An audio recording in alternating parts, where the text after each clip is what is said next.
After surviving a near-fatal bovine attack, a disfigured cafeteria chef struggles to fulfill his dream of becoming Mayberry's hottest bartender while also learning to cope with his lost sense of taste.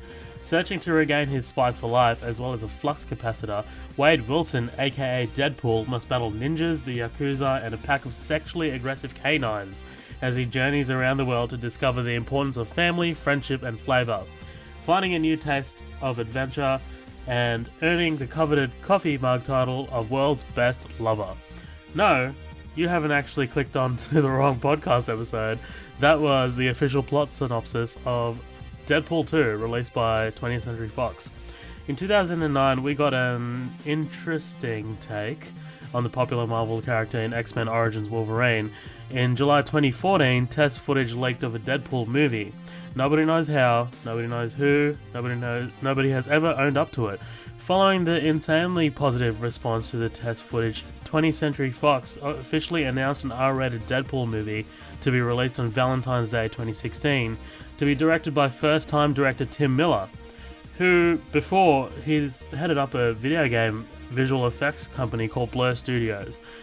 You might know them from games like Rocksteady's Batman, Arkham series, the Halo franchise, and Star Wars The Old Republic.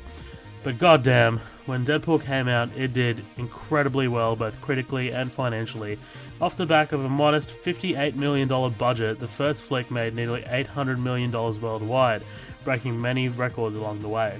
The sequel was announced 3 days before the release of the first. Welcome to Midnight Double Feature, and on this special feature with my good buddy Matt, we'll be reviewing Deadpool 2, directed by John Wick and Atomic Blonde director David Leitch.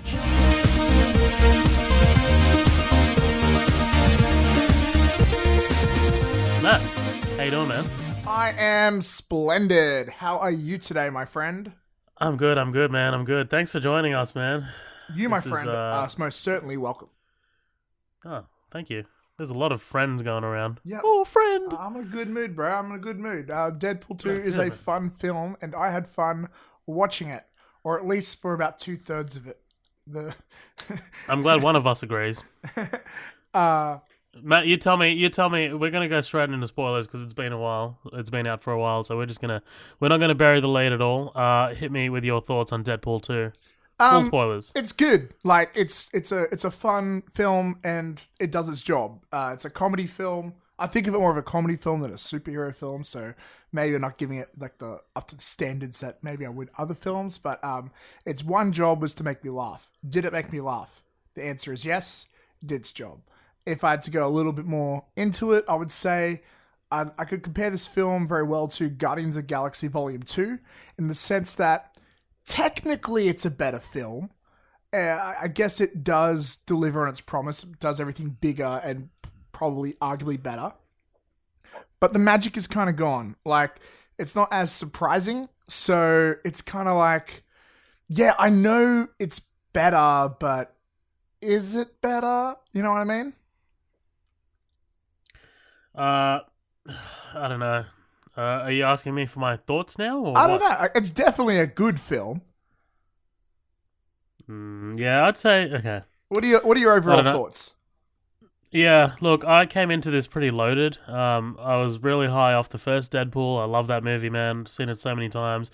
And after hearing about this director, David Leitch, who, like I said in the opening, he's directed John Wick and Atomic Blonde.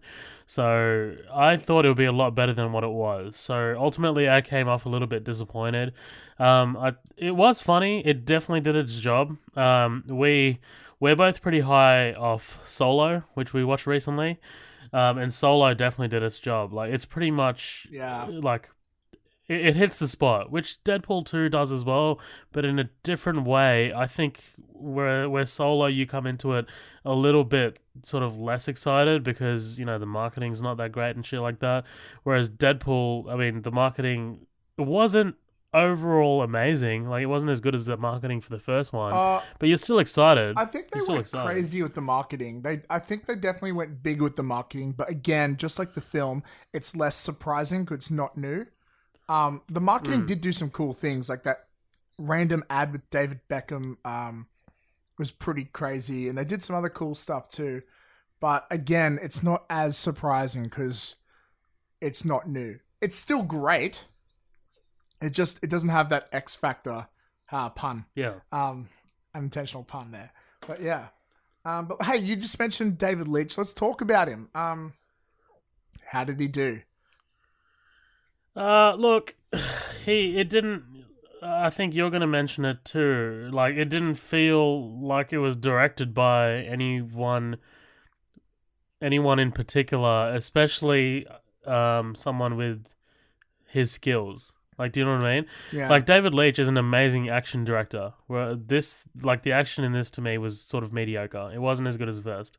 Yeah, it was very the way it was both shot, choreographed, and even directed and presented and shown to us is very like typical Hollywood. It wasn't bad. It was just standard. Generic. And when you think of David Leitch, when you look at John Wick, when you look at Atomic Blonde, those action scenes are breathtaking because his style for that is very wide shots, have the actual actors doing it in one go, pretty much. He's very big on singular takes or very, very long takes. In super wide angles, so you can see everything that happens. That's what makes it so impressive. That's what makes all those like old school martial art films so impressive because it's like a choreographed dance. You can see that they're actually doing it. When you have all these cuts and stuff, it just becomes another action scene, and so that flavor, that David Leitch flavor, is gone. Which to me must been, I reckon, we know he came in late into production, or we don't know how late. Maybe it wasn't that late, but I imagine for the types of scenes you'd see in John Wick and Atomic Blonde, you need a whole bunch of extra time for rehearsals and pre-production, and maybe they didn't have that. But either way, there's another it didn't thing feel that I like want to bring up as well. David Leitch, I mean, Keanu Reeves and Charlize Theron did most of their own stunts in Atomic Blonde and John Wick, right? I mean, it's not hard to put a stuntman in Deadpool's suit and pretend it's Ryan Reynolds. And they do that all the like, time. Like that Exactly. music video of Celine Dion, that's not Ryan Reynolds doing ballet. But it's still Deadpool though. It feels like Deadpool. Yeah, and that surprised the hell out of me. Like, we didn't really get much physical hand-to-hand combat. Like, we did, but not on the level that I was expecting. But in particular, I wanted to talk about the prison scene because that to me was more of a standout than the car chase, I thought.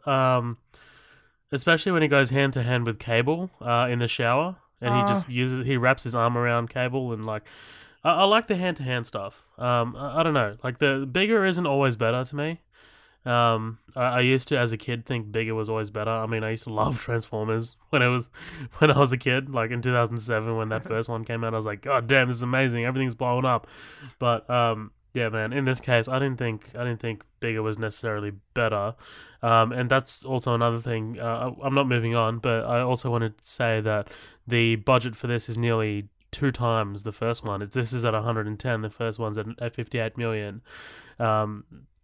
So I don't know. Well, I like that you brought up the budget there because tying into all this, there are a lot of stuff in this film where Deadpool is CGI'd, where in the first one, you know they would have done it practically. The first one actually surprised me at the amount of practical effects, or what it seemed like it was done practically, and that was probably done due to budget restraints. But in this one, there's a lot of shots where Deadpool's clearly CGI, and I just couldn't help but feel in the first one they would have done this differently. You know, and maybe it's a director's choice, maybe it's something else, but who knows? Yeah, there's a lot of there's some really good CGI in it. Cable was mostly makeup, but there's some terrible CGI in there. Juggernaut, holy fucking shit! Juggernaut is fucking terribly done. His lips, in particular, they stand out like dog's balls, man. Oh my it's like god, a PS1 stand out. stands out worse than Henry Cavill's mustache in Justice League, or lack thereof. Sorry, That's a big claim you got there, man. But I'd say Well, I wouldn't say it's that bad. But I'd say it's maybe. close. I've gone to town on Justice League on this podcast already. Me and Colin are going to cover that shit one day. We're going to hate fuck it. Oh my god, I can't wait for that. I would love to just hate fuck the shit out of Justice League. I'd make it would be the fuck man. this league. That's what it'd be. Yeah, but yeah, pretty much. Speaking of Juggernaut, though, I do have to say, I did have a massive fanboy moment when they revealed Juggernaut, and because they got him right-ish, and what I mean by that is the size of him and the way his body is shaped. It looks like the original Juggernaut to me from the comics, and for me, as a fucking nerd, I'm like, fuck yeah, that's my shit. Super disappointed they didn't have a reference to. Super disappointed they didn't have a reference to like, I'm the Juggernaut, bitch. Like that would have been fucking great. Or some joke about X-Men Last Stand there. Like that's a huge missed opportunity. I don't know what the writers were thinking by not mentioning that, but yeah. I did like how they connected it to Professor X. Yeah, me too, man. I gotta say, like, all the CGI problems aside, I like the purpose he had in the film. Which I think we may disagree on there. I'm not sure. And he did look kind of crappy. At least like they sort of... What this film does a lot is it tries to make up for shitty writing by saying, oh, this is going to suck. Like if there's a shitty plot point, oh, well, that's just lazy writing. When there's going to be a typical CGI fight scene, oh, let's get ready for a typical CGI fight scene. And it's kind of like their way of trying to get around. Yeah, it doesn't really excuse it. It doesn't excuse it. Yes, it's funny for a second, but you're still doing the thing that you're making fun of. So exactly. Are you making fun of yourself? We'll get to the plot and like the way it plays out. Let's run through the characters firstly. While we're on Juggernaut, I'll just share my thoughts on Juggernaut quickly. Look, he was a nice surprise. I was like, who do they have in this truck? I do agree with you. I like the way they used him, like kind of like just like a protector for Russell. Like I like that. I dug that. But ultimately, man, like he was just bland. Like, you know what I mean? I don't know. He didn't really stick out. To be honest, for some fucking reason, I dig the Vinnie Jones version better. Like, he was funny at least. Well, it's because it's Vinnie Jones, I guess. Vinnie Jones is pretty likable. Exactly. Right, exactly. But you're right. He basically is just another typical CGI villain. He's essentially Steppenwolf. Actually, I like him more than Steppenwolf. But still, no one likes Steppenwolf. He's just a thing. He's just a plot device. We are destroying Justice League today, by the way. Fuck it. It's a Justice League podcast now. Fuck you, Deadpool. What's up, Justice League? How's the mustache? What's up, Justice League? Oh, Jesus Christ. But no, man. Yeah, look, I really didn't dig Juggernaut too much. Like, he was very throwaway. And I think, like, they really hyped him up. They spent kind of, like, a lot of time, like, hyping him up. And, like, they didn't really pay it. I guess they did pay it off, but I don't know. But it's a good point to note as well that Juggernaut was voiced by Ryan Reynolds, which is pretty cool. What? Are you serious? Yeah, did you not know that? No, I had no idea. By the way, audience, this is our second time recording this as well. It's not the first time we've had this problem. No. And I thought I dropped that the first time I recorded it, but I guess I didn't. Yeah, so, I had technical issues on my side. Just like our Avengers podcast, so it's our second time recording it. In Deadpool 2's defense, the last time I recorded this, we started off a lot more positively and then went into all this shit. Did. We were like, the movie is so funny, and we're going to get into all that stuff later. But, so we're not just hating on this film. We both like the film. It's just... It was funny. It just, when you're talking about a film, you got to take the good with the bad, and we just decided to go with the bad first. I think if you come at this movie more as a comedy than an action, it works a lot better. But like I said earlier, man, I came at this like an action movie directed by an action master director, who's proved himself 3 times over now. When you hear someone like that's taken a summer blockbuster, you're like, fuck yeah, this is going to be dope. Yeah. And then you get this, and it's like, oh, it was good, but I Yeah. thought it was going to be the second coming of Jesus Christ, and instead, we got this. But let's talk about some positive. Right. What did you Right. think about my boy Cable? Dude, he is the best part of this movie. Besides Ryan Reynolds as Deadpool, obviously, he's the second best part of this movie. But yeah, man. I love me some Josh Brolin. Brolin brings the fucking rain. This is his fucking year, man. Like, he was obviously Thanos as in Avengers Infinity War. He's Cable in this. He's doing the sequel to my favorite movie ever, Sicario, Day of the Soldado. That comes out end of next month. I'm stoked for that, but unfortunately it's not Denis Villeneuve. But we'll still watch it. I don't care. But yeah, man, he was awesome. He definitely I like how he counterbalanced Ryan Reynolds' sort of hilarious Deadpool. Like, Cable brought some weight to the show. Like, do you know what I mean? Like, and I don't mean like fucking muscle bound, because this does not look like Josh Brolin. I follow Josh Brolin on Instagram, and holy fuck, man, he worked out hard for this shit. Like, Yeah, he is typically looks jacked. a bit like a dad, hey. Right, exactly. If you've seen No Country for Old Men, you know what I'm talking about. But in this, man, he is huge. Like, there is a photo of him that looks where he looks exactly like John Cena, because he's got that kind of head. He's got that kind of head shape. So I don't know, man. But like, yeah, man, Cable was awesome. I don't like the way they used Cable. Explain. We'll get into that when we talk. We'll get into that when we talk. All right, you know what? Fuck you. Because I'm probably going to fight you on this, so let's just get into it. Yeah, okay. I don't like the Terminator plotline. I don't like the uninspired, I'm coming back through time and killing the kid. You right there? Look, man, like, that's the only way you can do Cable. With the source material they got. Not like, really. You got to understand, Not okay, really. Cable was created around the same time as Deathstroke, which Deadpool is a parody of. This is during the 90s or late 80s, where everything was just going, like, to the extreme, dude. So it's like, you know how we had that renaissance recently of, like, dark and gritty superhero films? They had that in comics, but instead of it being all dark and whatever, they were like, what could be super badass? I know, an eye patch, metal arms, guys smoking cigarettes with super bazooka machine guns. Coming back from time and fighting robots. Like, this shit is like product of its time, and it's the only way you could do it. You can do something else with time travel. You don't need to do, let me kill the kid who's in the future going to kill my family. Okay, reason Like, number two why you're wrong. I'm sorry. But okay, you don't have to be wrong, but what I liked about it was this was different to what they did with Deadpool 1. It wasn't just I know you love Ajax, and me too. Ajax is, I love me some Francis, but I love the fact that the villain, the plot of this wasn't just, let's go kill the big strong bad guy. Oh, and it wasn't, typical beam of light in the sky with an army of million faces, whatever guys. Like, I liked how this was, he comes back personal. to do. I like that it was personal. They're going after a certain goal, and he was even able to be reasoned with halfway through, and I really like that aspect. I do agree with you in one aspect. I really dug that. Yeah, what I do agree with you with is the time travel element. I don't mind the Terminator shit, but I don't like the fact how at the end they didn't commit to the time travel stuff. They gave him the fucking teleporty flux capacitor, whatever bullshit. That was so predictable. And then they were just like, sure, you got some really good gags out of it. Like the Green Lantern gag, funny as shit.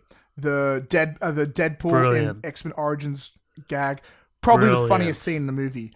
But then you come back, you bring Vanessa back to life, which is a whole thing we're going to get into as well. And all this other stuff. And it's kind of like, did you just undo the whole fucking movie? It makes me feel cheapened as an audience member, the way they use time travel in the end. Because it's kind of like you just took away all the stakes. You just took away. And that's what I don't really like about time travel stuff. So I'm cool with the Terminator part, but that shit that agitates me a little bit. I gotta say. I don't know. I'm the opposite with you. I like time travel, but I don't like the Terminator stuff. Like, well, I guess we're gonna have to fight to the death now, aren't we? let's seriously, like, let's do a Joker and break a fucking pull thing in half and fucking whatever, finish each other off. But like Yeah, look, the Terminator stuff was a bit, been there, done that kind of stuff.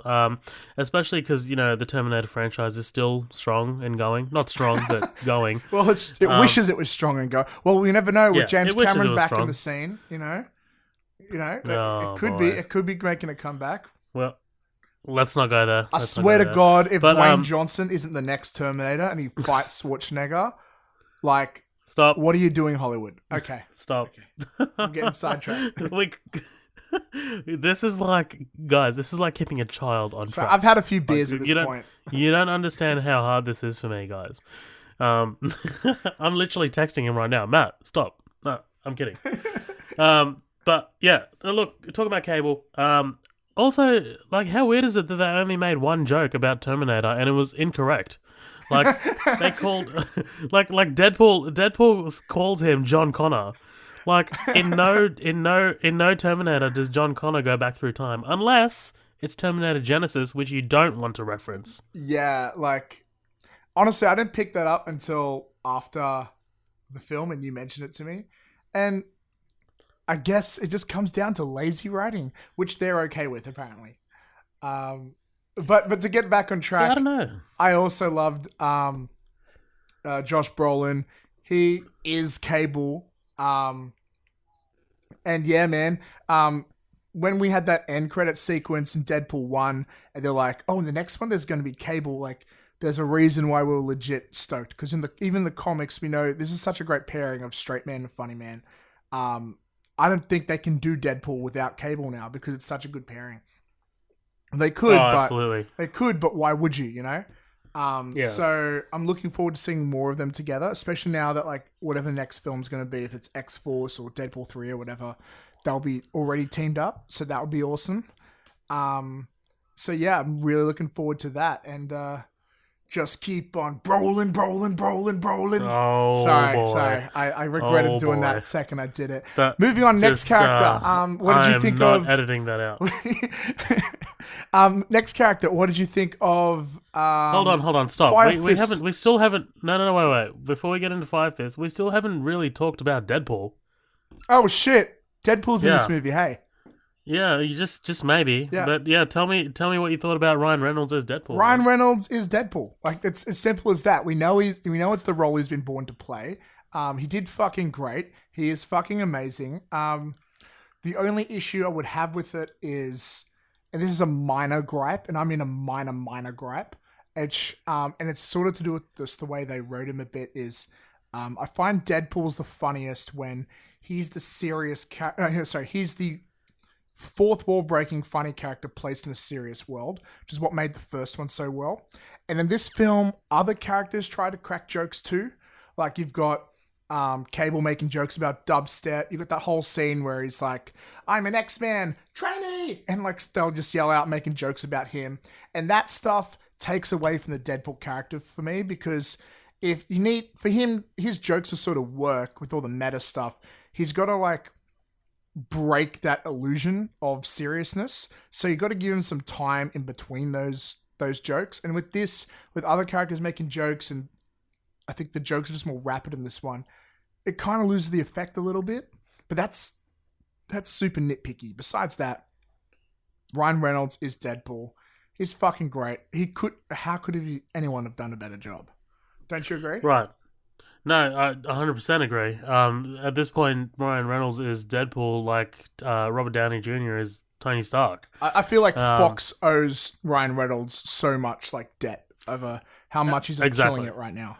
Well, that's true. I mean, because essentially Deadpool revived the X-Men franchise. Sure, it's not No, you're exactly right. hard.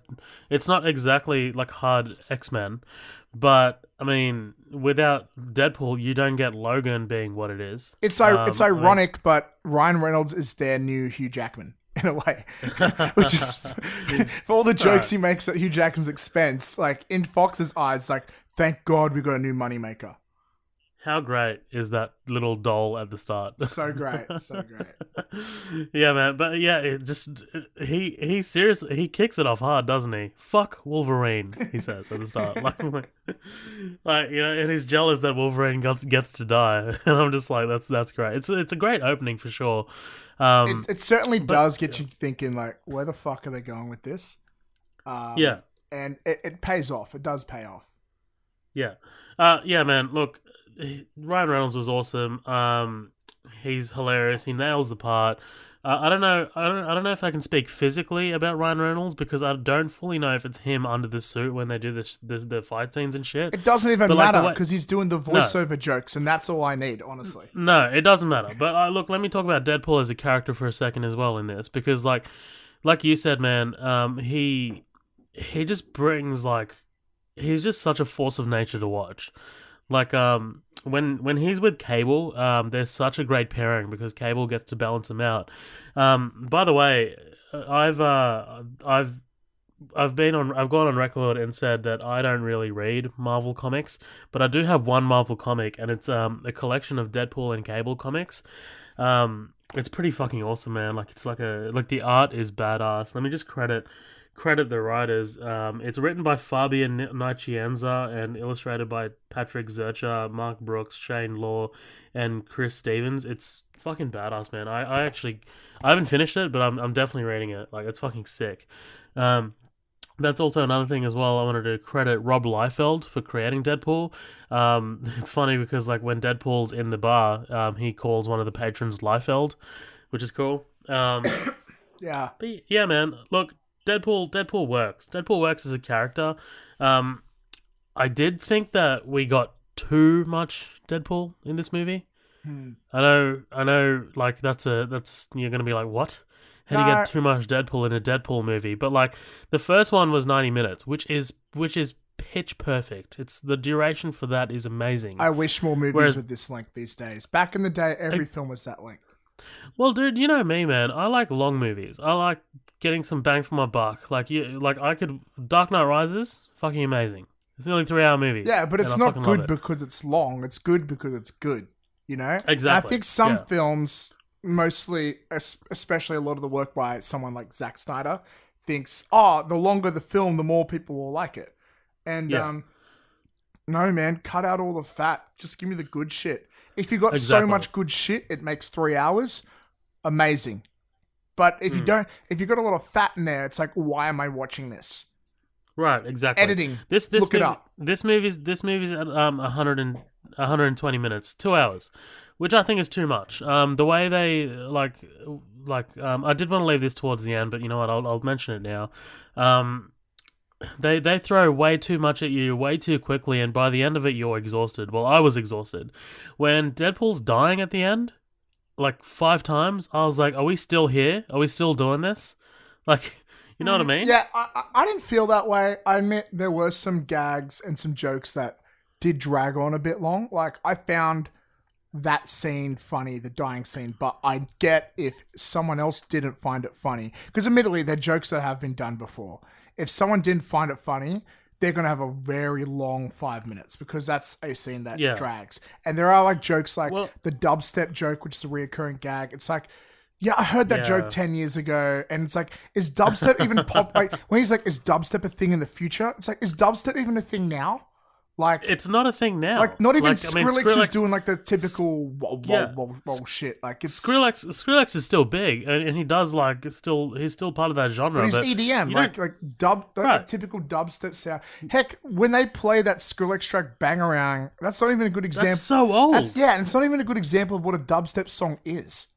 You know? Yeah, it's so fucking old. I was like, holy shit, man, that's such a throwback. It feels like it's a lazy joke that was thrown in. Anyone could have written that joke, honestly. Right. But I did like Cable's thing, dubsteps for pussies. Like that's fucking awesome. But see, that's a problem for me too because Cable shouldn't be making the jokes. It should only be Deadpool. Right, For me, that's what makes Deadpool works. Like, yeah, it's a cool one-liner, and people are gonna quote that line forever. I've heard people quote that line since the film. But for me, that stuff takes away what makes Deadpool special as a character for me. And I know Ryan Reynolds knows this because I've seen him talk about in interviews after the first one. There's an interview where he was talking about how he felt that a lot of the people in the production didn't get what it was, so he sat in on every process. And he even said he goes, I sat down in the studio when they were doing the scoring of the film because they would like try and put like comedic music in. He goes, no, it's got to be serious for Deadpool to work. And then when you start throwing in dubstep as a joke and as background music, as non-diegetic music and stuff, it's kind of like, are you going back on what you had as a philosophy that made your film work in the first place? It's super nitpicky, and you shouldn't be super nitpicky for a film this silly. But fuck it, it's a podcast, and we're going to talk some shit about movies, so that's what we're doing. I also think I should say, you mentioned about how it's getting kind of long. I don't think we had... We did get a bit too much Deadpool, but it's for different reasons. Like the supporting cast, I want to get into. The supporting cast in this film, it kind of surprised me because they kind of sidelined almost every character from the supporting cast introduced in the first film. Yeah, I agree. Yeah, which was surprising to introduce so many new characters, a lot of which die off. Yeah, I agree. Which was an interesting choice. I did like some of them though. Like, I did like, again, Peter was cool. I was just so surprised how Negasonic Teenage Warhead had so little to do because it seemed like she became a fan favorite after the first one. I did like what they did with Colossus at the end, how he started fighting dirty, like he'd learnt something from Deadpool. That was cool. Yeah. I did like, Colossus actually has kind of like a mini arc throughout these two movies. Which is nice. Like yeah, it is nice. He's like trying to be a goody two shoes, and then by the end of this, like Deadpool gets him to say fuck. So like they learned from each other. Deadpool sort of becomes a little bit of a better person, and Colossus comes a little bit of a shittier person, which is really great. Exactly. Which is how it should. Like character arcs should be. And that's what life is. Learning from one another. No one should be a perfect anything. But speaking of supporting cast, what are your thoughts on Fire Fist? Fire Fust. Fire Fust. Fire Fust. Fire Fust. I love that little dude, bro. Yeah, to you American listeners, there is a difference between our accents. That's New Zealand or Kiwi. They say fush and chops. We say fish and chips. And you guys say fish and fries, which is not a fucking thing. I'm sorry. Jesus Christ. Yeah, let's go to the carryout downtown. Like, what the fuck? Americans. Yeah, roasting all you Americans. Shots fired. What? Actually, please stay subscribed to the podcast. We love you so much. Please don't go. Yeah, and you know what? Please don't fire any shots our way because we know you will. We don't have guns over here. We're very scared of them. Oh, Jesus Christ! Fire Fist. I dug him. I dug him. I really like the young actor whose name is Julian Dennison. Yes. He was in Taika Waititi's movie. Yeah. Wilder People. Hunt for the Wilder People. It's a good movie, man. It's got Sam Neill as well. It's a small, New Zealand movie, but it's directed by Taika Waititi, who directed Thor Ragnarok, and he just kind of shot to fame. But yeah, he's cool. Julian Dennison's cool. He holds his own. Like it's tough sharing screen time with Ryan Reynolds, who's playing probably the best character he's ever played in his career. And this kid has given so much screen time, and they make a really good pairing. They've got great chemistry. They do. And like you kind of feel for him a little bit too. Like when he's in prison, man, and he's talking about his problems and shit. I didn't like the end got me annoyed a little bit. Like when he's like, say it. I'm like, oh, fuck it, I don't care, kid. Well, he's a kid, and I think it's a believable arc. Actually, something I thought was fucking great as Deadpool. The way they set him up, how he wants a family, he wants a kid, which may or may not be hinting at the Deadpool family from the comics, which would be so weird but cool to see on screen. I actually loved, there was like a small scene where it was like, what was it? It's been over a week since I last saw it, but it was something like he realizes he was abused or something, And then and with the X-Men training scene, and then like he just switches his tone, and then all of a sudden Deadpool's like he's got to care for the kid, but he has to pretend he doesn't care about him at the same time. Like that was such a cool dynamic, and I really liked how they humanized Deadpool in that way through Fire Fist, which is such a cool way of like treating the character. Yeah, no, for sure. I thought he was going to be Pyro. Yeah, that's pretty understandable. I think a lot of people did because no one really knows or cares about who Fire Fist is in the comics. And Pyro is a well-known X-Men villain. Who's been established before, right? Yeah. He was an X-Men too. Pyro was in one of the first ever comics I ever bought. I remember as a kid in like the mid-90s. I remember I got it from the newsagent. Oh, man, are you getting nostalgic? I'm getting nostalgic, man. I like Pyro, you know? But, I guess I'm happy to settle for Fire Fist because it lets me do that accent, which is also very fun. Fire Fist. Speaking of others... sorry, you got something else? Oh, no, yeah, I was going to move on. Yeah. Let's talk about Vanessa. Yeah, I was literally it ties in very well with him. Like, they sort of both serve a purpose. I was very surprised and a little bit, like, hurt when she was killed off. It was really impactful. There's a lot of slow-mo in this movie, by the way, guys. Which I'm so down for. I love me some slow-mo. Yeah, for sure. But what I got to say though is, okay, three negatives about killing off. First of all, what's the actress's name? Melissa, is it? Marina Baccarin. Okay. I can never pronounce her name, but I love her to Leave death. Leave it to me. Everything she's in, I've seen her in, I've loved her. So I'm always sad if she gets... She was awesome in Homeland. Yeah. She was also great in... I was about to V. That's what I'm thinking of, V. Anyways. So that was like, oh, okay. And I was very surprised, but I could see what they were doing. They were setting up the child arc to set up Fire Fist. And I was like, that's pretty cool. But then, first of all, it's like, wow, you took the first act of this film. And this is what I was hinting at before when I said 2/3 of the film was fun. It was really heavy, really early in the film. And I remember just being in the cinema and people were like, when are we allowed to laugh? Because it was so heavy. And then even when they went into that James Bond Skyfall sort of sequence, I was still like dealing with the fact that she just died. And that was like, I think it kind of took the film a little bit off the rails because we were like, oh shit, they're actually trying to have character development and a character arc and emotional stakes and humanizing the character. Like, you go into a Deadpool movie, you forget those things exist because you think it's just going to be a whole bunch of silly superhero jokes. So that's both a pro and a con.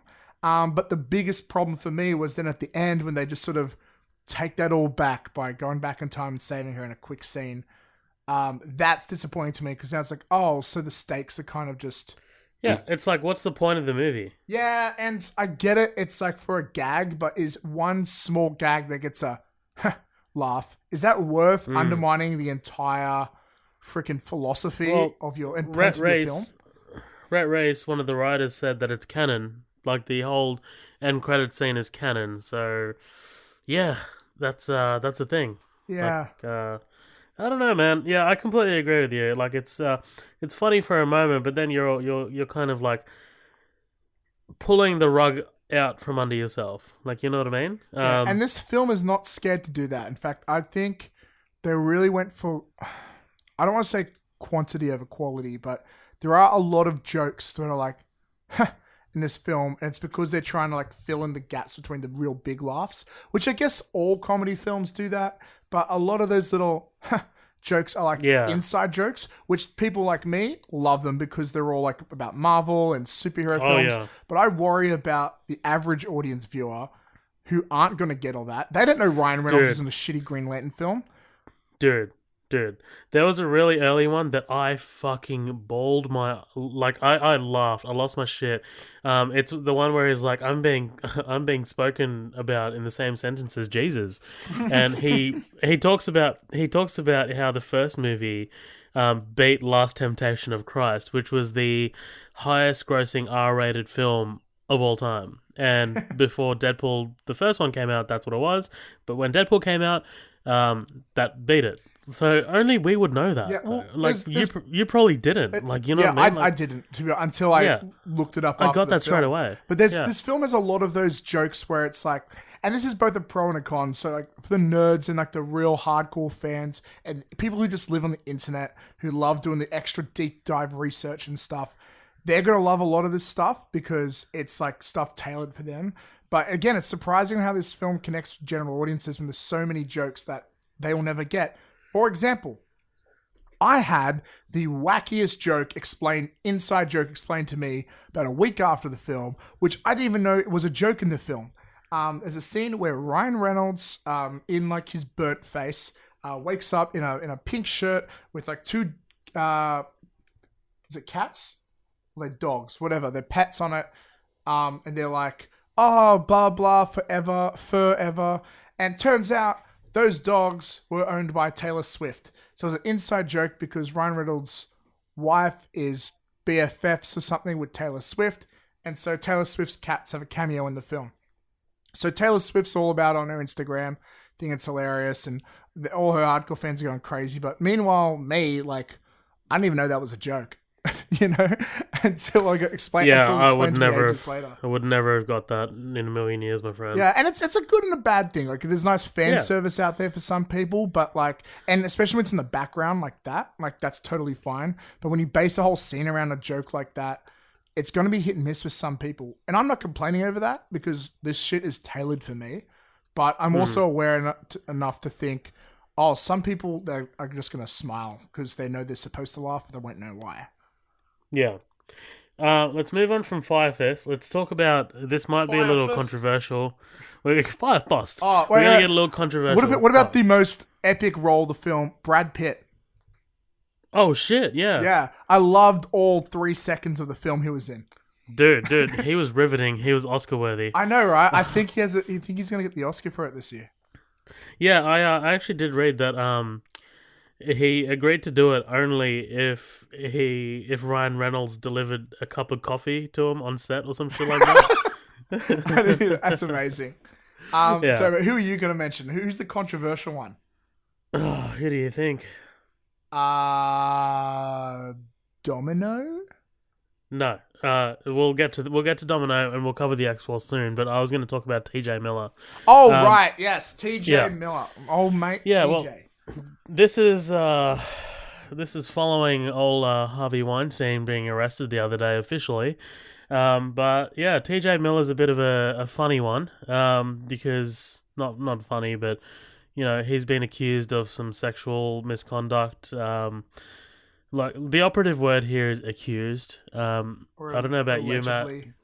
Allegedly, yeah. Look, I don't know about you, Matt, but like I don't really want to sort of label him as anything unless he's actually convicted. Like that's for me. Like I'm someone studying law. Like I can't afford to look at someone before anything's happened. I can't afford to look at, you know, online articles and then judge someone for that. Like, you know what I mean? Yeah. You know, if he's proven to be a scumbag, he's a scumbag. Fuck him. But same time, I've always been a big fan of his work. I love Silicon Valley. He's funny as shit. Which shout outs to the writers for last season, Silicon Valley, for managed to probably their best season yet, and did it without one of their main like draws of a character in. So good for them. And yeah, he did the Emoji Movie, which whatever, or Ready Player One, but he's on a roll right now, or he was until all this stuff happened. And I was so surprised with how little of a role he played in this film. He was such a big part of the first one. He was in all the marketing, and they cut the shit out of it. And I wonder, was it written this way intentionally the whole time? Or did they go back and take out as much of him as they could? Yeah, I'd say they took a bit away from him because not long before this movie came out, I believe, I'm looking at it here, April 9th, 2018. So it's still you're still in the editing process there a little bit, like it's kind of close, but he essentially called in a fake bomb threat while aboard an Amtrak train. You know, he's still facing charges. Be smart. Have better decisions. It's fucking ridiculous. It's fucking ridiculous. He was released on a $100,000 bond, but yeah, that's still ongoing. If convicted, he could face up to 5 years in prison, which is crazy. Yeah. But yeah, man, like if he's being an idiot, then like I don't know what the fuck. Like I don't know.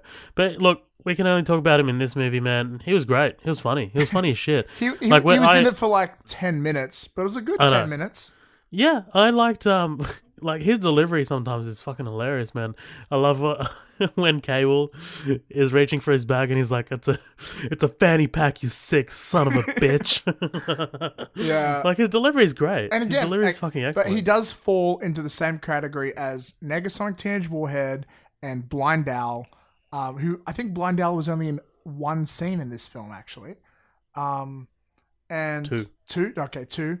Yeah, again, like a lot of the main supporting cast from the first film, even Colossus probably had the most attention, but like, and Vanessa, but very minimized it down. I guess it's mostly to focus on setting up the X Force because they want another franchise, I guess. Right, exactly. And like, well, we can move on from TJ Miller and talk about the X Force now. Um, I was we're not so going to talk about. stoked for Terry Crews, and they Well, killed him hold off on, in stop, 5 minutes. We're not going to talk about the real X Force, which is Deadpool, Colossus. You know, the squad that end up walking away at the end. We're going to talk about the fake X Force that was set up during the marketing, which is really clever, by the way. Yeah. I really like the way they did that Again, because Terry Crews, I thought he was going to play Yeah. a big part of this film. I know I was I was wrong. I was very wrong. I was going in and I was like, oh, they're going to do a team up. Yay, I guess, fine. But I love the way it panned out. It was really it was like really surprising, really unpredictable. That's probably the best thing about the film, the fact that it wasn't a team-up film. Like, it kind of was, but it wasn't really. Yeah, It wasn't the Avengers. It wasn't X-Men. exactly. Um, And the sequence has the best use of Thunderstruck by AC/DC ever. yeah. Look at us Australians sucking our own dicks. Yeah, that's us. Peter was funny. Clear fan favorite. Was it Shatterstar, the other one? Don't give a fuck, really. And yeah, Vanisher, Brad Pitt, which was dope. And then the other person who came in through that sequence was Domino, who I thought was pretty cool. I really thought in the ads they were hyping her up to be like this amazing character who should play a huge part in the film. She was in it for like a bit. Yeah. But yeah, she was pretty cool. I did think it was interesting the way. So as I'm sure a lot of people have heard, there was a stunt double that for one of her scenes on a motorbike that sadly passed away due to a incident or an accident on set. Do you have a name on you by any chance, Zoheb?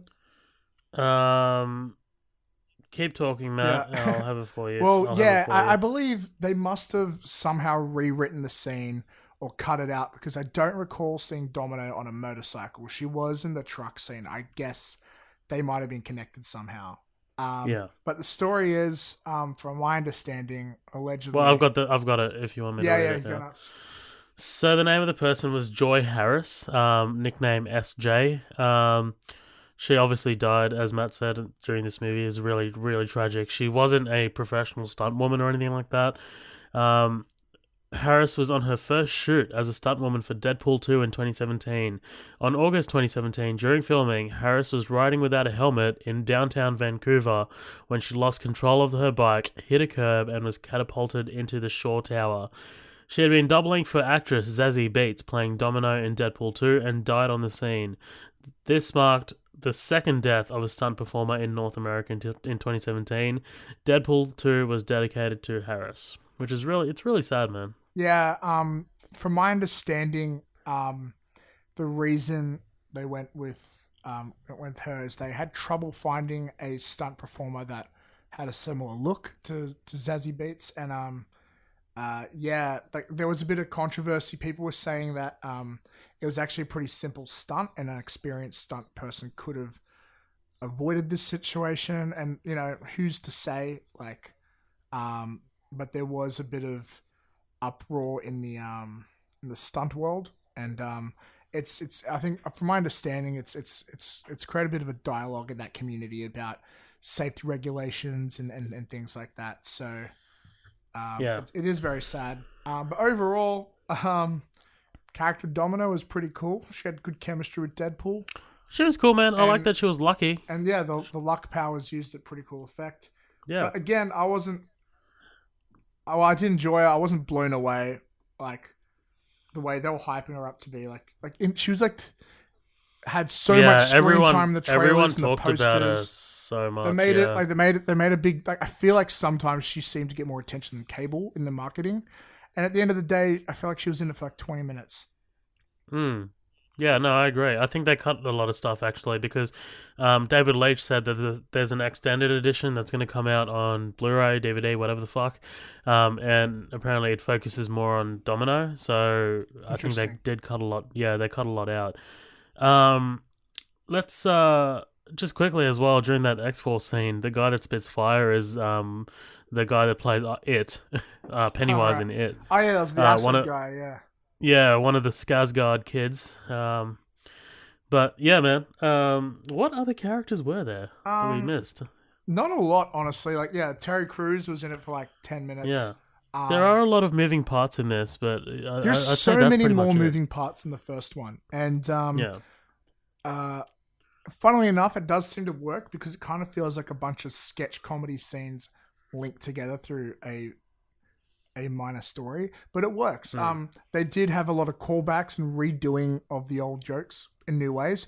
For example, we have to talk about the baby leg scene, complete with a CGI baby cock, which was doing the whole Basic Instinct. Yeah. Oh my god, that was wow. That scene was so fucking good, because it was so great seeing Cable's reaction as well.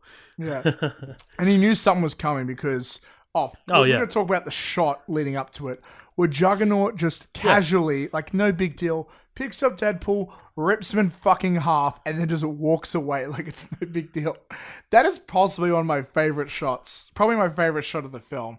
That was fucking crazy. And then in the next scene, they're just shooting him from waist up, and you know something's going on, and that reveal is just insane. Yeah, no, it's so like, well, I knew something was going down because there was like a close up on them too. Yeah.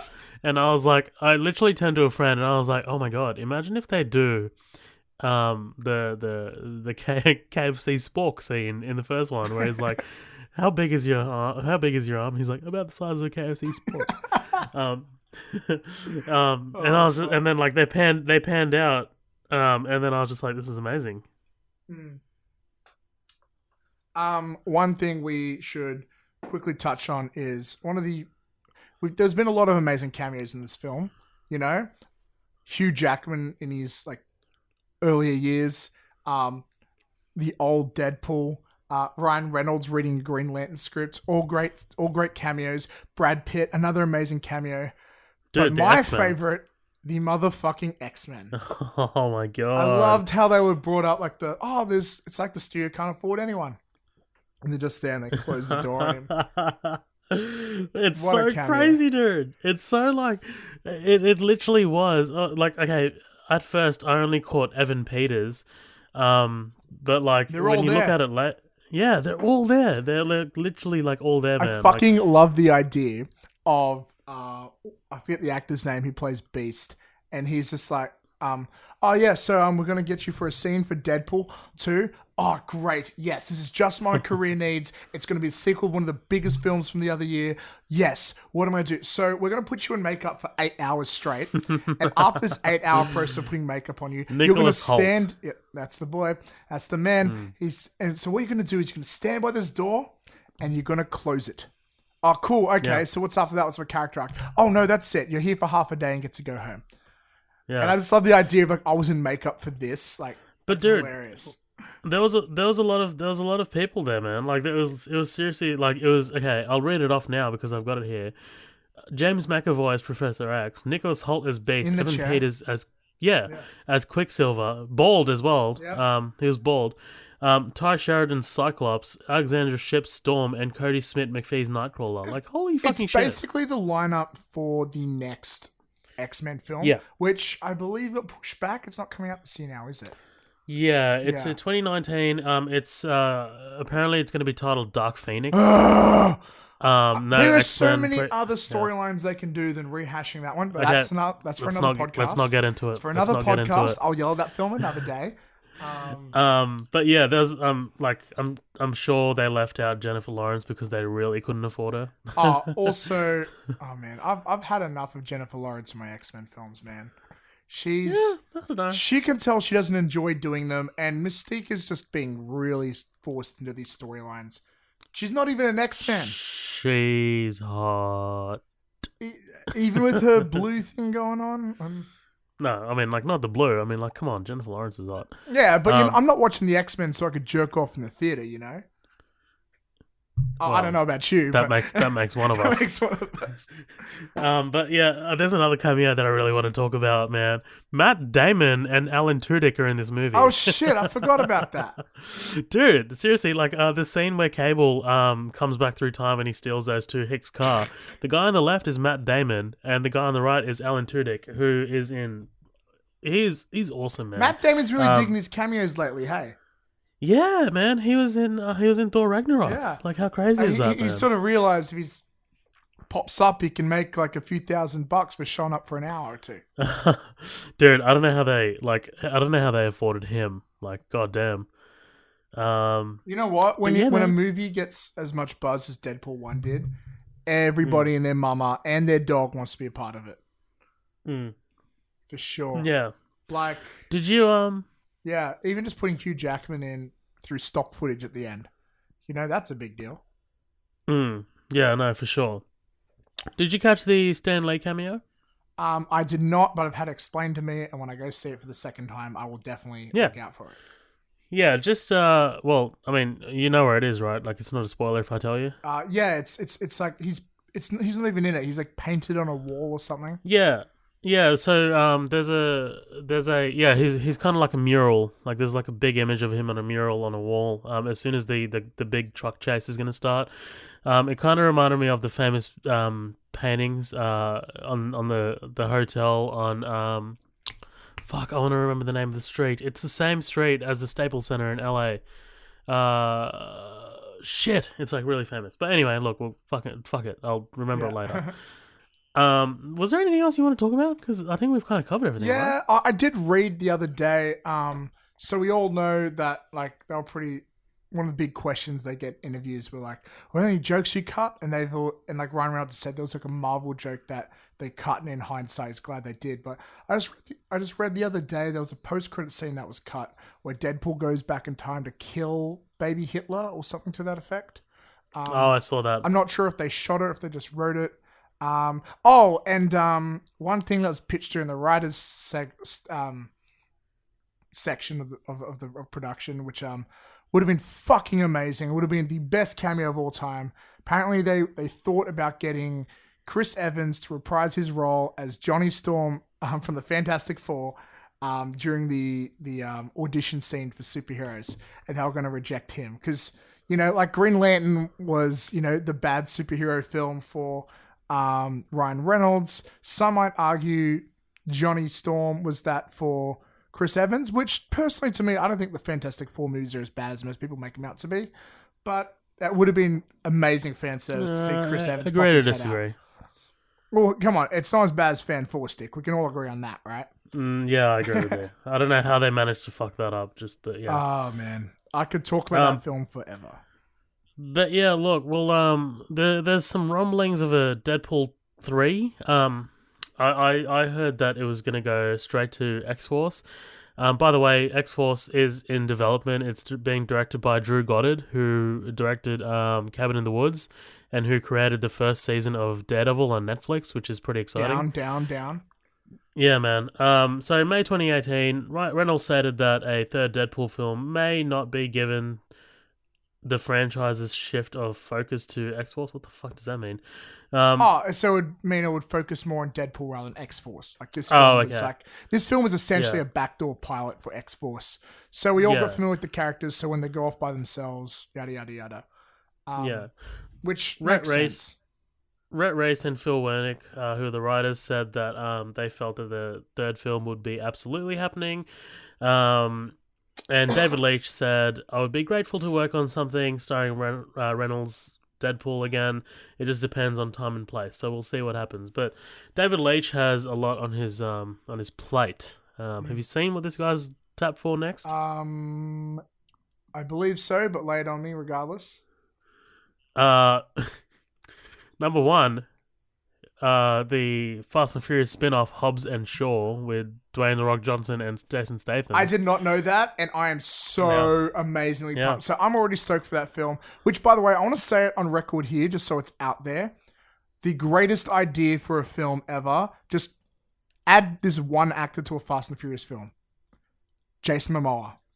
Drops the mic. Come on. Yeah, another tank dude who's all broy. Like, he would be such a perfect fit for that franchise. Well, Jason Momoa's Aquaman, who was all broy, yeah, for sure. Yeah, but who else, what else has he got in the works? He's working on John Wick 3, I believe? Oh, no, that hasn't... No, I think that's just Chad Stahelski, who's the other guy that directed... Yeah, because he directed John Wick... 2. No. Yeah, he directed John Wick 2, himself, so he's been on all three. But yeah, sorry, David Leitch has The Division in line, which is a big comic book... Sorry, game spin-off. Not really interested. I'll watch it because he's in it, but I do not give a shit about... I think... Dude, it sounds like a... It's starring Jake Gyllenhaal and Jessica Chastain. I'm down for those Yeah, two. but how's that game going to be a movie? You know? I don't know. And hey, Ubisoft clearly want to make their games into movies. And you know what? After seeing that masterpiece, Assassin's Creed, I am all for it. Please note, that was sarcasm. That's the thing.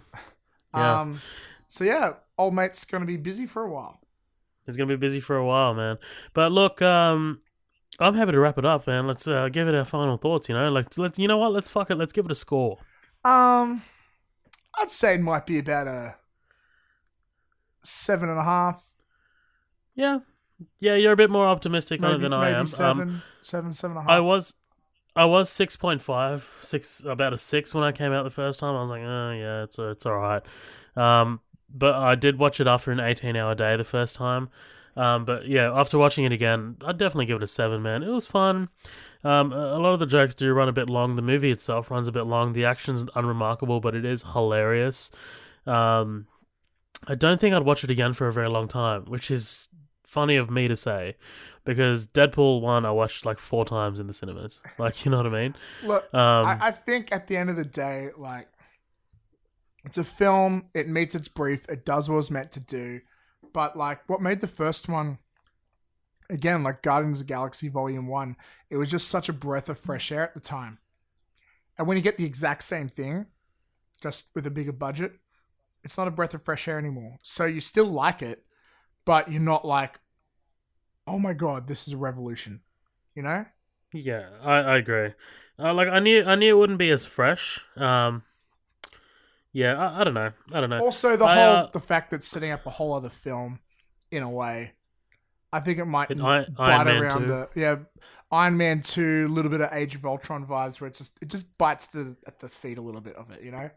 It's not a game breaker, it's not a deal breaker, but you do feel it.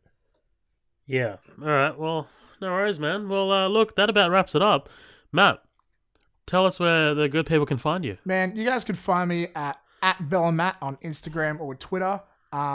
Hit me up about movies. I love just talking shit, man, especially if it's a superhero film. So feel free to DM me with your thoughts on a film, and I'll fight you on it if we have to. Maybe not fight you, but yeah. I'm not kidding. He literally throws down. Yeah, man. I'll talk shit about Star Wars, and you gotta get what's coming. You know what I'm saying? Nah. Anyways, where can we find Midnight Double Feature? Man, you can find Midnight Double Feature on Instagram. It's at Midnight Double Feature, all one word. You can find us on Facebook, Midnight Double Feature. We also have a fuck around page where we just fuck around and post shit. That's called The After Party. That's where all the magic happens. Yeah, man. You can also email us. It's midnightdoublefeature@gmail.com. Colin and I are always happy to respond to shit, and even if you want to request a movie for us to do, definitely go ahead and do that, man. We'd always love to hear a recommendation, and we like seeing new shit. Colin and I have been trying to get this movie The Void going. Colin loves it. I dug it. to spoil you for the next episode. Here's another quick thing that I just wanted to quickly put out there before we wrap up. There's just going to be some slight delays with our episodes. The reason why this episode is me and Matt and not Colin, because usually we try and alternate our little midweek episodes, is because Colin has had some technical issues. So I've just sort of decided to fill in here and there. I've got some exams and shit coming up, so my schedule is going to be a bit wonky, but our next feature presentation is going to be The Void. We should have that out soon. But yeah, I'm technically not a part of this podcast. I just happen to be here almost every week now. So yeah, pretty much. Well, who knows what that means, but yeah, that's a thing. Well, yeah, well, Matt, I'm filling in where I can. Exactly. Like I said, my availability is going to be a bit shitty over the next couple of weeks, but hey, you listeners might be lucky and you might get a Matt and Colin episode. Who fucking knows? If you're very lucky. But no, man, remember, guys, to rate and review us on iTunes. That would help really, really greatly. But other than that, guys, we'll see you next time. Thanks for listening.